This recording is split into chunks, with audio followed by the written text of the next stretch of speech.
Welcome to episode 241 of the G2 on 5G. It's the latest inside scoop on everything 5G and 6G. Cover 6 topics in about 20 minutes, and it's brought to you by More Insights and Strategy. I'm Will Townsend, and joining me again this week is fellow analyst Anshul Sag. Let's get started, but before we do, I have some news to share. After 9 years with More Insights and Strategy, I've decided to strike out on my own in the new year. It's been a great run, and our podcast, unfortunately, is going to be coming to an end. But I'll share more details soon about my new adventure, so stay tuned to that. And with that, let's get started with my first topic. I want to talk about Verizon. And Anshul, recently Verizon issued some pretty deep price cuts. This applies to its Unlimited Ultra, Unlimited Plus, and Unlimited Welcome plans, where subscribers can lock in for 3 years. And by many measures, these are some of the most aggressive rate plans available out there. There's a lot of concern, including from myself, that this could spark a price war. And is this really what Verizon's new CEO should have done as his first move? I know you're going to talk about something they're doing for enterprise and FWA, but what do you think about this pretty aggressive move? They're typically not the low-cost leader, are they? Yeah, I think this is a consequence of them not being the market leader they once were, and them wanting to find growth and maybe increase some of their competitors' churn. And I think we're in a place where everyone's essentially battling for the same market share. And yeah, price is a great way to do that. If Verizon believes that they can do it and that their investors won't balk at this, then by all means, I think it would be very interesting because let's be honest, T-Mobile started their growth with a price war. In the end, consumers win, and I can't really see it as a bad thing. But it really comes down to whether or not investors will allow this to sustain itself. Yeah, Verizon's ARPU was already under tremendous pressure. They've been shedding subscribers left and right. And that's based on the fact that they've really been in last place with respect to delivering, from my perspective, 5G standalone. It's interesting how this will affect the bottom line. And it's one thing to claw back customers, but if you don't do it profitably, I don't know, it could be a challenge to your point. So it'll be interesting to watch this and see how it rolls out. Hey, but let's go to your first topic. You want to talk about Okla and something about cellular is better than Wi-Fi in airports? Yeah, so Okla did a report where they compared cellular carriers to Wi-Fi, and they did this at major airports in the country. So they had, let's say at Midway International in Chicago, AT&T had almost a gig, while the airport had 120 megabits per second. John Wayne in Orange County, 711 megs on AT&T, 115 over Wi-Fi. They were showing the top 5 and bottom 5 for mobile versus Wi-Fi. They did have some occasions where Wi-Fi was faster than 5G, like in George Bush, in Orlando, at DFW, at least on AT&T. But they also showed Verizon, they showed T-Mobile, and yeah, in a lot of cases, 5G at airports is better than Wi-Fi. There's also plenty of cases where it's worse, but they also showed arrivals. Also, they showed different carriers' performance in different airports, and they showed that T-Mobile and Verizon are tied, while AT&T lags a bit. And then they also showed where the mobile providers win and then where they lose, and how many airports it is. So in most cases they win, and they even have the color-coded chart on their website. So if you go to the Okla website, you can find this. The article is called Cellular Faster Than Wi-Fi in U.S. Airports.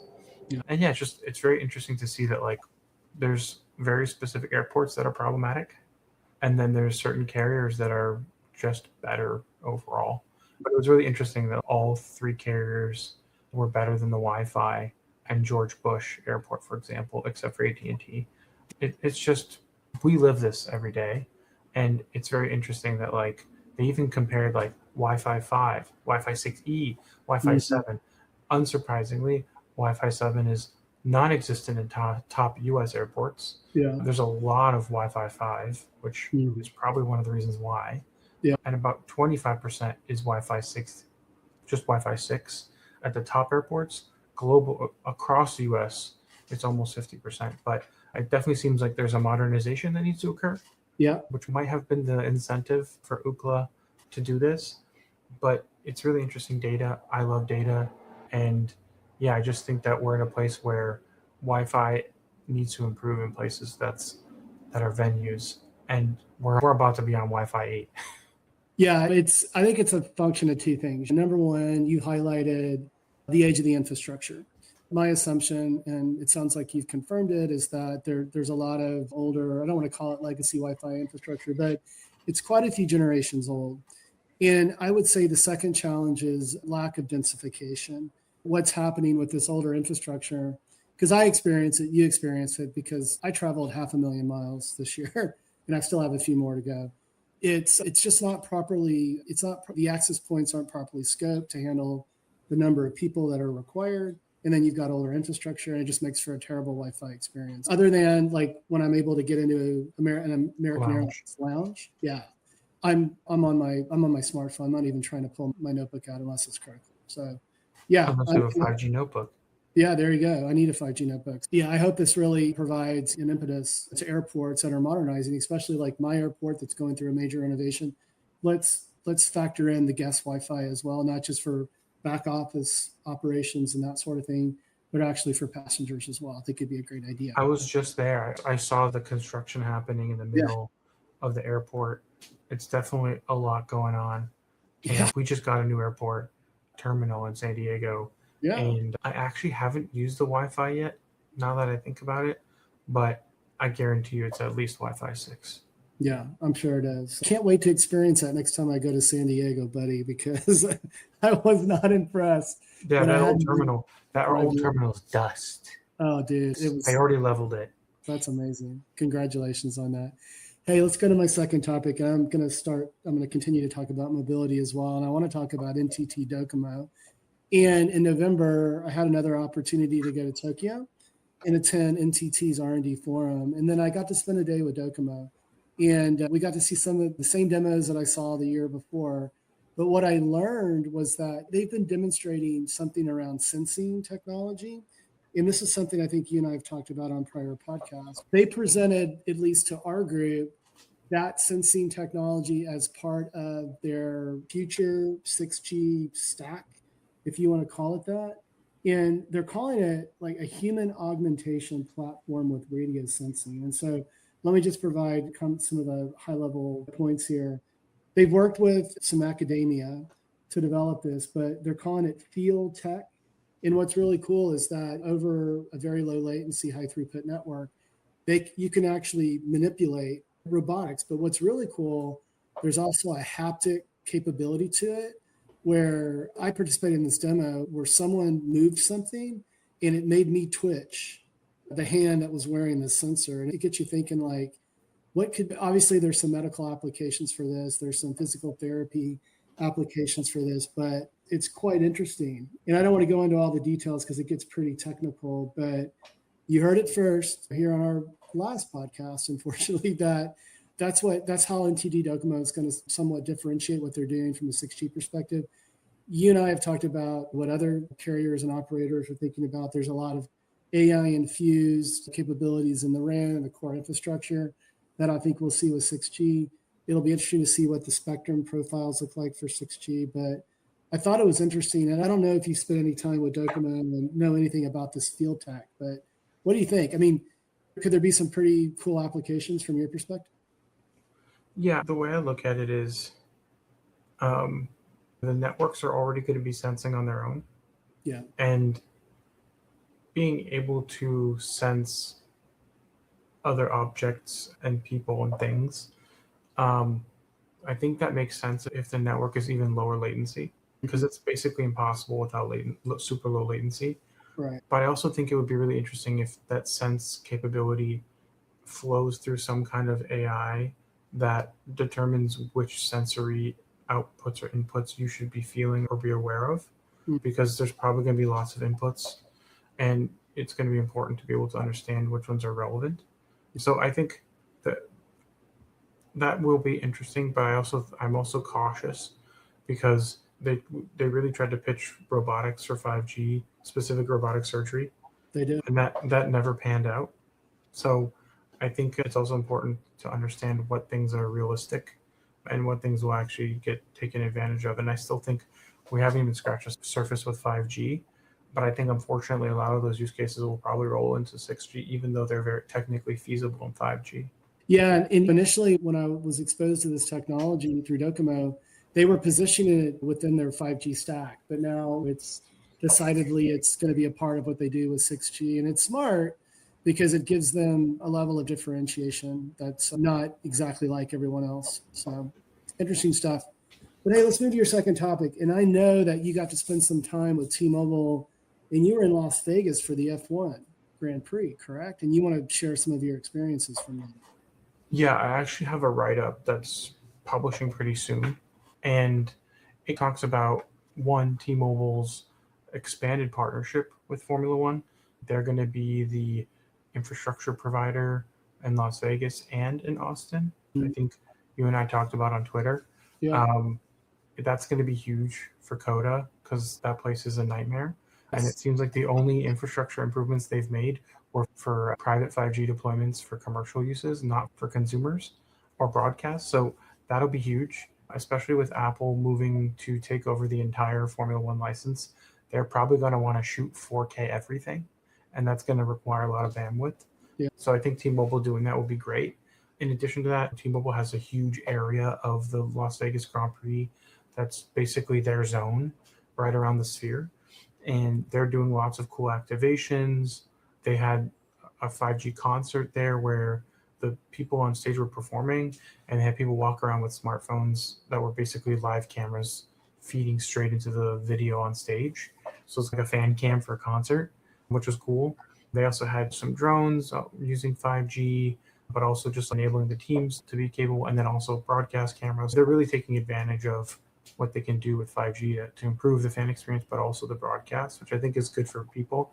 And there was a lot of allusion to XR and AR, and it sounds like they want to potentially enable that both for people at home and people who are there. And I will tell you, I brought my Meta Ray-Ban display glasses with me, and while I did get some photos and video, and I heard something's too loud for that, there are multiple times where like true AR glasses would have actually been incredible here, because then you can see where the cars are on the track while you're at the track, right? Who wouldn't want that? Or at least a fan that cares. But in addition to that, there was a lot going on. They talked about the whole Un-carrier move and how they're going to make it easier for people to switch. Since that announcement, TNT has pushed back, saying that T-Mobile is violating their terms of service. So that's going to be a battle that occurs. But ultimately, this is one of those things where it's a real pain point for consumers of any carrier, and being able to reduce that friction is a net positive for the industry. It may be a net negative for T-Mobile's competitors, but people will start to have an expectation that switching should be easier and faster, and it will push Verizon and AT&T to catch up, and that's what I think matters. And in addition to that, to enable that feature and that capability of their new service, they're also allowing people to have their phones delivered via DoorDash, which is an expansion of T-Mobile's partnership with DoorDash, where they offer free DoorDash memberships to their customers.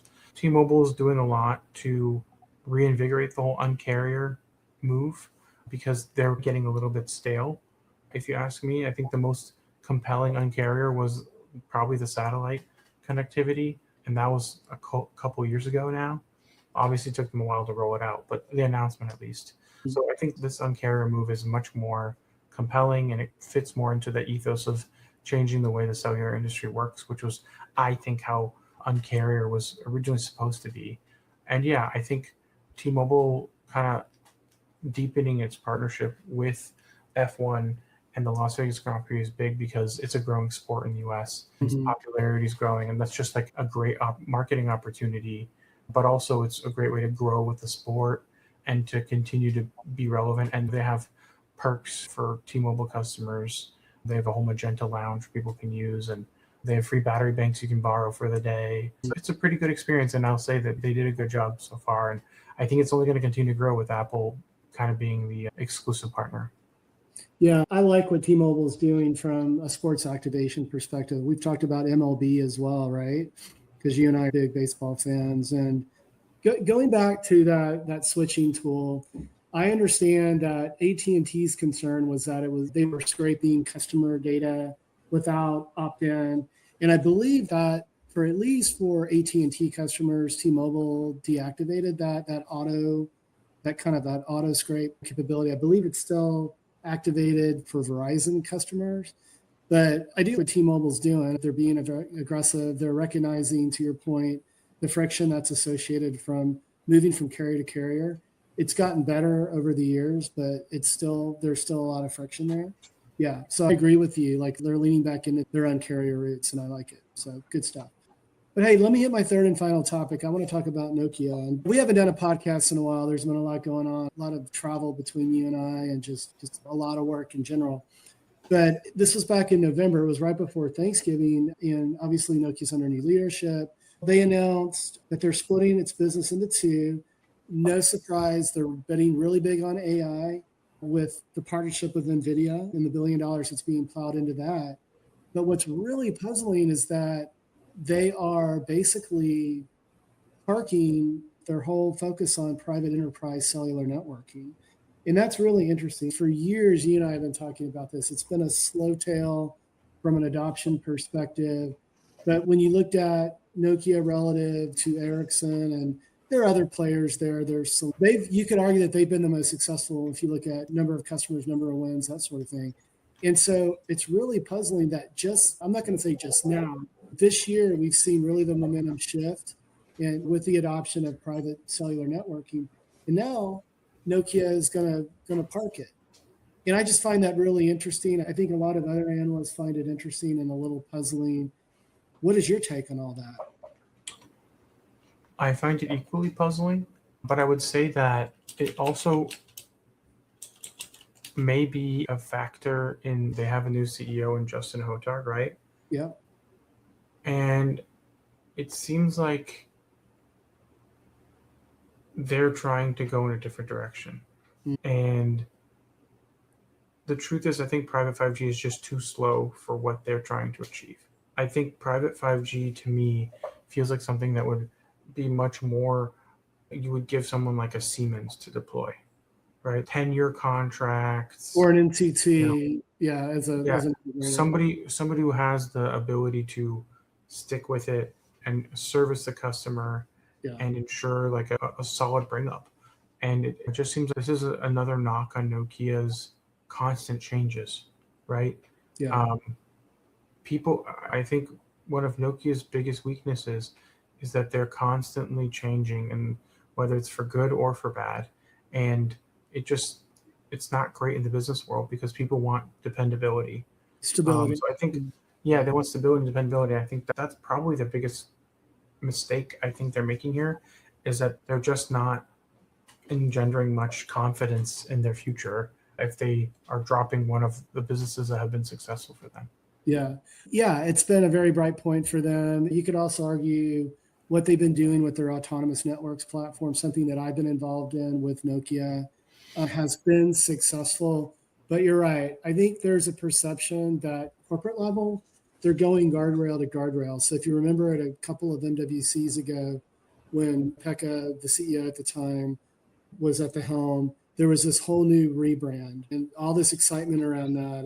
And then a couple of years later, we're out. And also with that rebrand, it was a declarative that they were serious about enterprise. But the challenge has been for Nokia, their route to market into enterprise is not as strong as, say, a Cisco or an HPE, Aruba.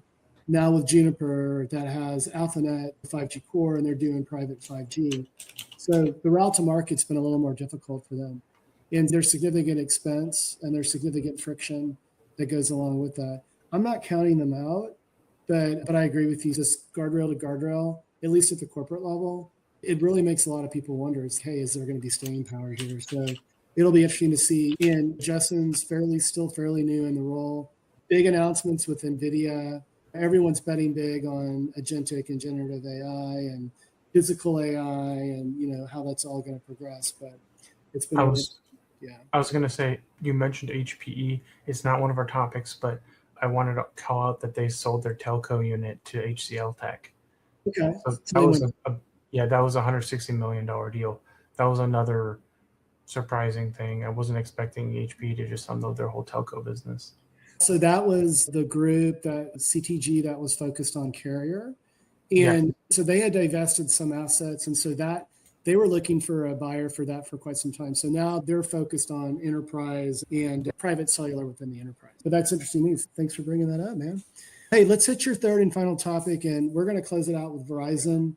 And you want to talk about what they're doing with an enterprise class FWA solution.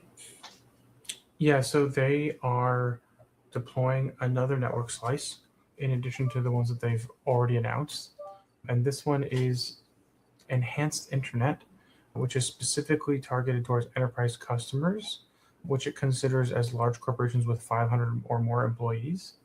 And this will leverage some of the new C-band spectrum, but they are not saying how much of the spectrum they're dedicating to this. And Verizon has a pretty big fixed wireless business. They were actually one of the first ones to deploy with millimeter wave initially. And they're saying that they're going to offer that this offering will have 200 megabits down and 45 megabits up with prioritized access during instances of network congestion. We have deprioritization for prepay and cheap lines, and then we have prioritization for the customers who pay for the slice. And this is something that I think they want to offer. I'm really curious to see how they're going to actually offer it to enterprises, but they're talking about media, construction, and healthcare as being target markets. So I could see definitely for broadcasting that could be useful to guarantee a certain level of coverage and SLAs, actual SLAs for FWA. And then on top of that, there could be use for backups or for mobile healthcare applications. So I think there's definitely some opportunities there, but it sounds like it's more of an offering for people who are already Verizon customers. Just another business connection that they can offer to these people because they're pre-existing, not enhanced network slice for 5G business internet offered speeds of 8 megabits to 30 megabits, depending on tier and other factors. This is a much more enhanced offering for FWA that I think actually feels a lot more compelling in terms of speeds, but no word on price. Interesting. Yeah, I'm wondering, as you talk through that, it made me think about like edge AI use cases as well, because you're going to need quality of QoS for that side of the application.